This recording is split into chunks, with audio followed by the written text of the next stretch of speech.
we want to replace this sump pump. First, we want to make sure we have a utility pump here in case we have to evacuate water. It's a good idea to have that on hand, ready, set up with a hose to a point where the water can be gotten rid of quickly. The second thing we want to do is disconnect power from the primary pump. And then, depending upon your lid type, we'll remove the lid and set it off to the side. And then the next step is we have to disconnect the check valve. This particular check valve has a threaded connection. There will be water beneath this check valve to here, so be prepared to have a little bit of water spilling. And you could have some water spill from the upper side of the check valve. Okay, now we're going to put a towel down beneath the PVC assembly so that we can contain the water that's going to come out of the check valve assembly. Going to continue to loosen this nut.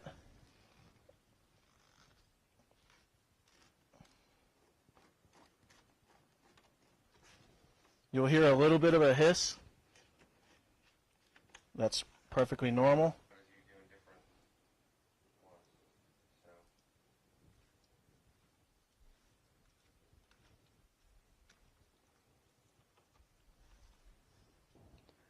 Now that we have the check valve disconnected, we need to remove it from the pit. In order to do that, a little trick that I do is I take the lid, set it off to the side of the pit. I slowly raise up the assembly, and I let it rest on the edge of the lid to help it drain.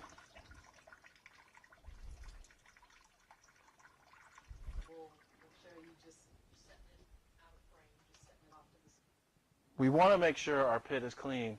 In order to do that, we're going to lower our utility pump down inside the pit.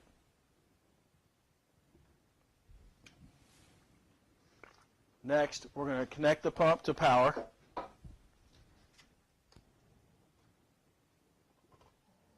And it begins to evacuate water.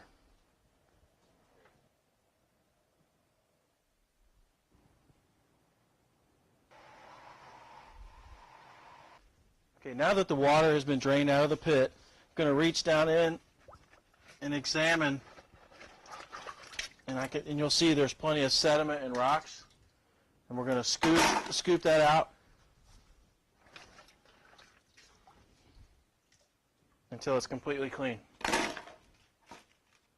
Okay, so now that we've cleaned out the debris and sediment in the bottom of the sump pit, we've wiped it down, it's ready for us to install our new pump.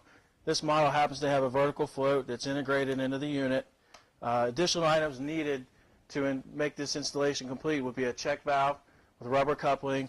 Various tools to make the job complete would include a tape measure, a pencil, a couple of different ways to cut the pipe with a PVC saw or some snips, along with several runs of PVC pipe. We'll have a couple connectors and, of course, the primer and glue, and then a coupling to finish off the job. I'm installing the check valve into the volute discharge, and then I will tighten it with a pipe wrench.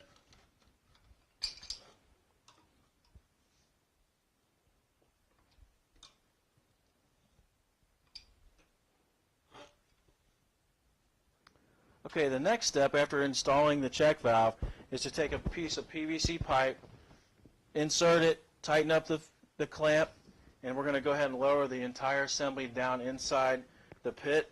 You have to keep in mind that we want to make sure that the float doesn't touch the sidewalls, and we want to make sure that the pipe comes out in the proper orientation relative to the protective lid that sits on top of the pit, and I will demonstrate that now.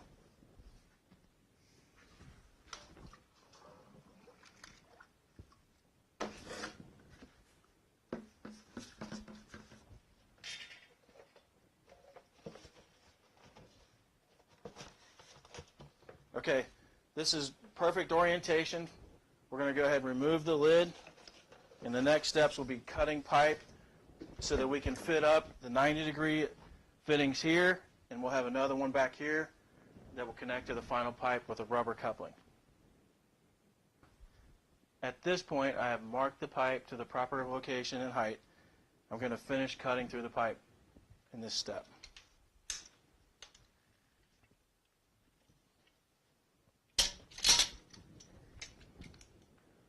Now I'm going to dry fit the 90-degree elbow onto the pipe I just cut off.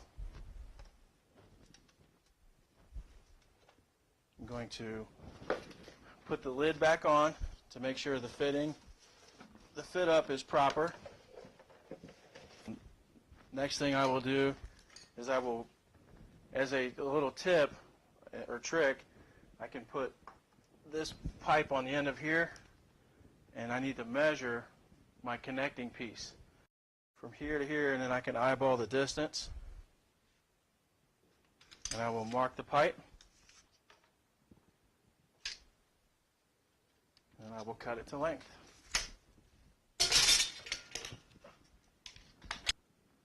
Okay, continuing the dry fit connection, I will insert this into the first 90-degree elbow, remove my elbow from the upper pipe,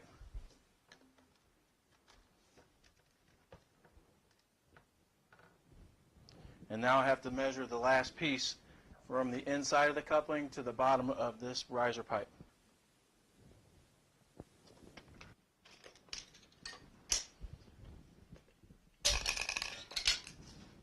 Okay, now I will connect the last piece of the dry fit to the 90-degree elbow. And one last piece to put on here will be the rubber coupler. Loosen up the hose clamps. Slide it up on the pipe.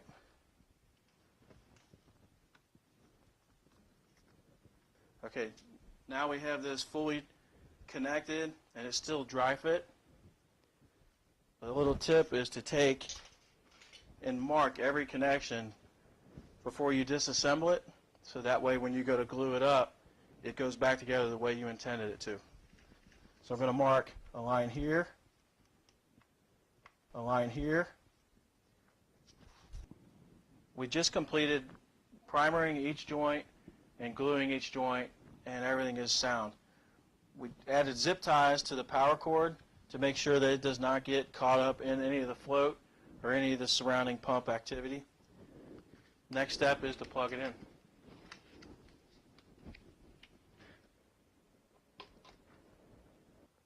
Okay, the next step is to take a bucket of water and pour it into the sump pit to check to make sure the pump operates properly. Okay, the final step, we've made sure the pump was working properly, and we're going to go ahead and put the sump pit cover back on and be completed with this installation.